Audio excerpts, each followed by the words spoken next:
उम्मीद पे दुनिया कायम है, हम भी उम्मीद रख के ही आगे आगे बढ़ते हैं। चलिए, आज जो एरिया ऑफ फोकस है as far as the sectors are concern, defence, क्योंकि रिलायंस और रोल्स रॉयस के बीच में समझौता हुआ है। समझौता in the sense of interest उन्होंने आपस में जताया है कि वो indigenous AMCA fighter jet engines को इंडिया में बनाएंगे, और इसके बीच जो समझौते की बातचीत जो है वो शुरुआत हो चुकी है। डील अभी नहीं हुई है, बट बातचीत होगी, और इसका एक इम्पैक्ट जो है वो क्लियरली डिफेंस सेक्टर पे पड़ने वाला है। So Gaurang sir, your first view and analysis on what will this deal will mean for the defense space and Reliance.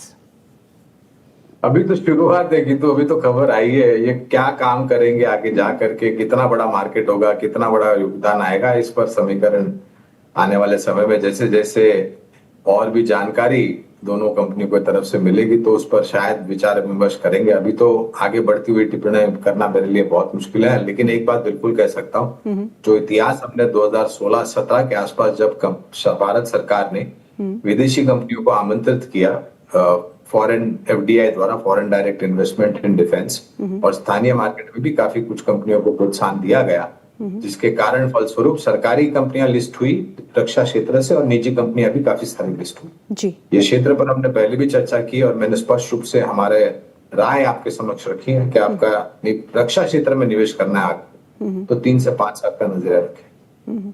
और लेना क्या है गौरांग सर? तो हाल फिलहाल तो BHEL, BEL, मझगांव डॉक्स जैसी कंपनियां हैं जो खरीदारी की सूची।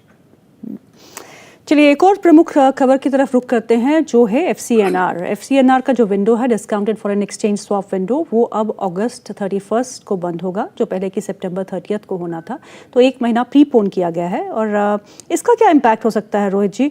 What does it mean for the banks and also the rupee में हमने कुछ स्टेबिलिटी आती देखी थी because of the FCNR inflows, और जो ये आंके जा रहे हैं अब, पहले तो $70 बिलियन की बात हो रही थी, वो कह रहे कि $80 बिलियन के आसपास का इनफ्लो हम देखेंगे टिल द एंड ऑफ अगस्त 31। तो इसका इम्पैक्ट, एक तो इसका विड्रॉल का इम्पैक्ट कुछ बैंक्स पे पड़ सकता है या नहीं, क्योंकि कुछ बैंक्स जो है अभी भी इन प्रोसेस है of garnering these FCNR deposits, और रूपी पे क्या इम्पैक्ट पड़ सकता है? जी, अभी तक तो हमने जो देखा है कि रूपी कहीं ना कहीं 97 के आसपास आके वापस नीचे आ गया, 2 बार आ चुका है जी। तो इसको हम लोग टेक्निकली डबल टॉप भी कह सकते हैं, और मुझे लग रहा है कि यहाँ से धीरे धीरे रुपी स्ट्रेंथन होगा। ऑफ कोर्स आज के तारीख में थोड़ा ऊपर है, और थोड़ा ऊपर शायद 90, 95, 95, 80 तक शायद ऊपर थोड़ा और जा सकता है, बट इवेंचुअली वहां से वापस नीचे आएगा, ये मैं मानता हूँ। अब इसके क्या कारण हो सकते हैं? FCNR भी is one of the immediate steps जो हमने इमीडिएटली 50, 70, $80 बिलियन गार्नर करने के लिए ये विंडो खोला है, ताकि हमारी जो शॉर्ट टर्म प्रॉब्लम है वो रिजॉल्व हो जाए।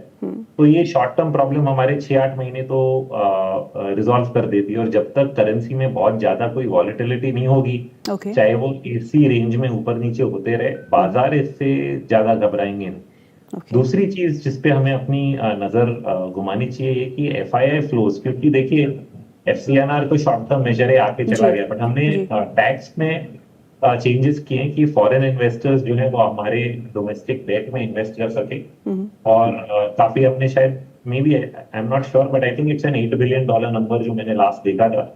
तो कहीं ना कहीं फॉरेन इन्वेस्टर्स ने भी वापस इन्वेस्टमेंट इंडियन डेट में करना शुरू किया है। और ये नंबर जैसे जैसे बढ़ेगा, आप देखेंगे कि हमारे जो बॉन्ड यील्ड्स हैं वो भी नीचे आएंगे और करेंसी भी स्टेबल रहेगी। So I think that is the next thing to watch out कि फॉरेन फ्लोज हमारे डोमेस्टिक डेट में किस हद तक आ रहे हैं, अपार्ट फ्रॉम दी FCNR जो कि ऑलरेडी हो चुका है। तो उसका लॉन्गर टर्म इम्पैक्ट देखा जाएगा, and it should bring more stability in the months ahead.